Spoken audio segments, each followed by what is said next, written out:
Dear students, Assalamu alaikum.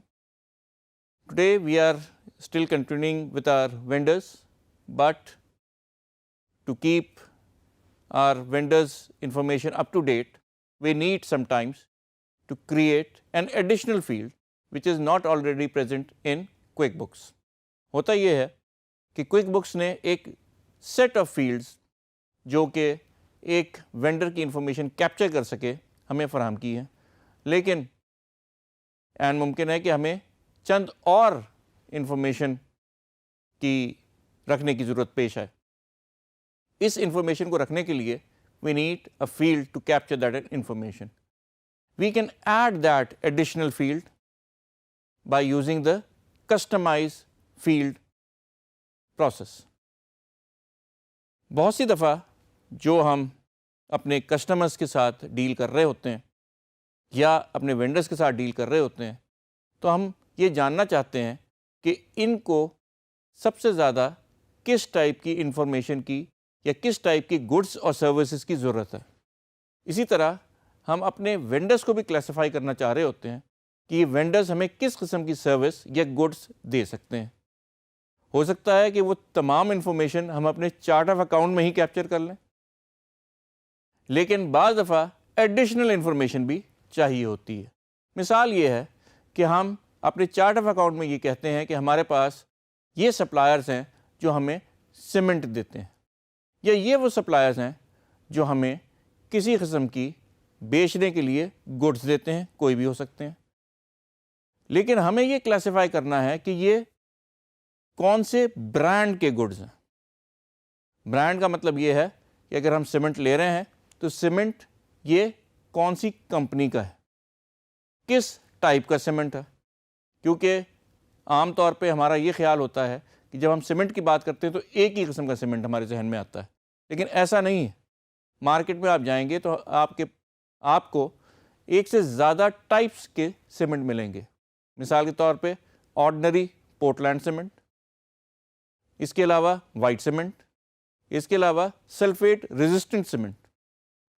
اب ہمیں یہ دیکھنا ہے یا ہمیں یہ کلاسیفائی کرنے کی ضرورت پیش آ گئی ہے کہ ہمارا وینڈر ہمیں کس ٹائپ کا سیمنٹ سپلائی کرتا ہے. بعض دفعہ یہ بھی ہو سکتا ہے کہ ہم یہ دیکھنا چاہیں کہ یہ ہمیں کس برانڈ کا یہ ہمیں سیمنٹ سپلائی کر رہا ہے. ہو سکتا ہے کہ بہت سارے ڈسٹریبیوٹرز جو ہمارے ساتھ ایسوسیٹڈ ہیں، جو ہمارے سپلائرز ہیں یا وینڈرز ہیں، وہ مختلف ٹائپ کے سیمنٹ ہمیں سپلائی کریں ایز اینڈ وین ریکوائرڈ. اور جب بھی ہو سکتا ہے کہ قلت ہو ہم ایک برانڈ سے دوسرے برانڈ پہ شفٹ کر جائیں. یہ ساری انفارمیشن ایک وقت میں ہمیں اپنے پاس کمپیوٹر پہ رکھنی لازمی ہوتی ہے، لیکن ضروری نہیں کہ کوئک بکس ہمیں at any given point of time یا موجودہ حالات میں یہ ساری انفارمیشن رکھنے کی کوئی ہمیں سہولت دیتا ہو. لیکن ہمیں یہ سہولت ضرور دیتا ہے کہ ہم ایڈیشنل فیلڈز اس میں بنائیں اور یہ انفارمیشن رکھ لیں. آئیے کوئک بکس پہ چل کے دیکھتے ہیں کہ ہم کسٹمائز فیلڈ کیسے کریٹ کریں گے اور اس کو کیسے پاپولیٹ کریں گے، اس میں انفارمیشن کیسے ڈالیں گے تاکہ ہم اس کے اوپر بیس کر کے نئی رپورٹس جنریٹ کر سکیں. Let's go over to QuickBooks. As you can see we are at our home page, and to navigate over to your vendor center, all you need to do is click on vendor, and as you can see we are in a vendor center. اب جو ہمیں information رکھنی ہے وہ آپ کو پتہ ہے کہ یہ کس برانڈ کا یا کس قسم کا سیمنٹ ہمیں فراہم کرتا ہے. سیمنٹ سپلائر کو ہم نے سلیکٹ کیا اور اس وینڈر کو ہم نے ایڈٹ کیا. اب ہمارے پاس وہ انفارمیشن والی اسکرین آ گئی ہے جس میں اس کی ساری ڈیٹیل پہلے سے موجود ہے جو ہم نے پہلے سے بھر دی تھی. You have to do is go to the additional information tab. جب آپ ایڈیشنل انفارمیشن میں آئیں گے تو باٹم رائٹ پہ آپ کو ایک بٹن نظر آئے گا جس پہ لکھا ہوگا define fields. In additional information go to define fields. جب آپ ڈیفائن فیلڈز میں جائیں گے تو آپ دیکھ سکتے ہیں کہ اس میں لیبل کے اندر بہت ساری انفارمیشن پہلے سے موجود ہے, لیکن ہم on our part we need to add a few more. جو ہم ایڈ کرنا چاہ رہے ہیں وہ ہے ٹائپ آف سیمنٹ اور ٹائپ آف اسٹیل. جو بھی فیلڈ ہم ایڈ کرنا چاہیں گے اس کو ہمیں لکھنا ہے لیبل کے اندر. ہم نے 2 فیلڈ ایڈ کی ہیں, دونوں کو ہم نے لیبل کے اندر ڈال دیا ہے. ایک کا نام ہے ٹائپ آف سیمنٹ, ایک کا نام ہے ٹائپ آف اسٹیل. اگلے 3 کالمز میں we can assign these fields to either a customer, vendor اور employees. Employees وہ ہیں جو کہ ہمارے ملازمین ہیں. لیکن at the moment what we are going to do is we are going to apply or associate these fields to our vendors only. We can, if we want to, attach these to our customers as well. But for the moment what we are going to do is attach these 2 new additional fields to our vendors only. آپ دیکھ سکتے ہیں کہ ہم 2 نئی fields کا ہم نے یہاں نام دیا ہے اور ان کو ٹک مارک کے ساتھ اٹیچ کر دیا ہے وینڈر کے ساتھ. پہلا کسٹمر, دوسرا vendor and third is the employee. Okay کریں. اب یہ ہم سے کہہ رہا ہے you have activated custom field for this list. Yes we have and we are going to invoke that. جیسے ہی آپ نے یہ کیا 2 کسٹم فیلڈس آپ کے سامنے نظر آ گئیں. ایک کسٹم فیلڈ ہے ٹائپ آف سیمنٹ اور ایک ہے ٹائپ آف اسٹیل. کیونکہ سیمنٹ سپلائر ہمیں سیمنٹ ہی دے رہا ہوگا تو ہم اسے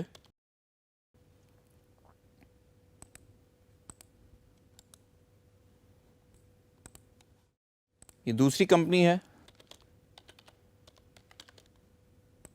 Another way to enter all this detail and rather more easily is add multiple پہ آپ آ جائیں اور کسٹمائز کالم پہ آئیں. Let's add these 2 additional field. Add and once again add another field. We can move them up if we want to, and this one too.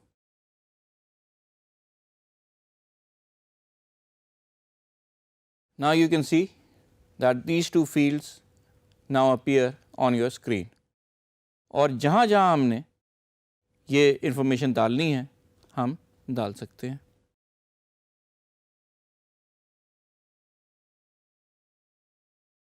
اب جب کہ ہم نے ساری انفارمیشن ڈال دی ہے we are going to save these changes. Close. Now that we have entered the relevant information in the newly created and customized fields, we can check whether all this information is now available to us in reports as well as on your screen. جیسے کہ آپ نے دیکھا کہ جیسی جو ہم نے انفارمیشن ڈالی تھی اپنی اسکرین پہ وہ ساری کی ساری اب آپ کے پاس اسکرین کے اوپر اویلیبل ہے آن ڈفرینٹ وینڈرز. اس پوری کو ایک جگہ ایک وقت میں دیکھنے کے لیے ہمیں ایک رپورٹ کریٹ کرنا پڑے گی, لیکن we will do that in our next section. In this section what you have learned is how to create additional customize field which are going to help you in basically filtering the information as per your requirement, اور اس کو populate کیسے کریں, اس کے اندر data کیسے ڈالیں. ہو سکتا ہے کہ آپ چاہیں گے کہ ایک ایک کر کے ڈالیں, لیکن ابھی آپ نے دیکھا کہ ایک ایک کر کے ڈالنے میں کافی ٹائم لگتا ہے. اس لیے all you need to do is use the add multiple vendor option, اور وہاں جا کے آپ جس اپنے وینڈر کے سامنے وہ پرٹیکولر انفارمیشن ڈالنا چاہیں سب سے پہلے آپ دونوں اپنے نئی فیلڈز ایڈ کریں. کیسے؟ کسٹمائز کالمس کے ساتھ. اور جہاں جہاں آپ نے وہ انفارمیشن ڈالنی ہے just keep on entering just like you do in a Excel file. آسانی سے ساری انفارمیشن فوراً آپ کے پاس موجود ہو گئی ہے. ان our next lecture we are going to see how to utilize additional or customized field in our reports. For the moment, you should understand how to add additional fields in your database and how to populate it. کس طرح سے ہم add کریں گے اور کس طرح اس میں نیا ریکارڈ اور نئی انفارمیشن فیڈ کر کے سیو کریں گے. That's all for today.